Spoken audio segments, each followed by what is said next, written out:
In today's video, I'm going to teach you how to show the ruler in Canva. This is a really simple feature, but it can make a big difference when you're trying to line things up neatly and keep your designs looking professional and consistent. First, go ahead and open your design in Canva. You can use any type of design for this, like a social media post, a presentation slide, or a flyer. The important thing is that you're inside the editor, where you can see your canvas and the toolbar around it. Once you're in the editor, look towards the top left corner of the screen for the File option. It's usually in the main menu bar at the top. Click on File to open a small drop-down menu. This menu contains several options related to your document, and one of them is where we'll find the setting for rulers. In that drop-down, look for the option called Settings. Go ahead and click on Settings.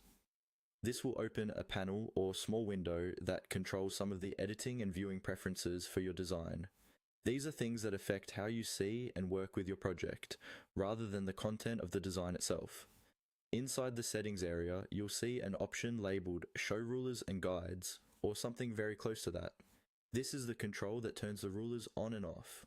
To enable them, simply click on Show Rulers and Guides so that it's activated. Once you do this, you should immediately see rulers appear along the top and left edges of your canvas. These rulers are really useful because they let you measure and align elements more accurately. As you move an object around, you'll usually see guidelines appear, helping you snap things into place so that everything is lined up cleanly. If you're working on a layout that needs precise spacing, like a multi-column design or a set of evenly spaced images, these rulers and guides can save you a lot of guesswork. If at any point you find the rulers distracting, you can go back to File, then Settings, and click on Show Rulers and Guides again to hide them. You can turn this on and off whenever you need, depending on what stage of your design you're in, and that's all you need to do to show the ruler in Canva.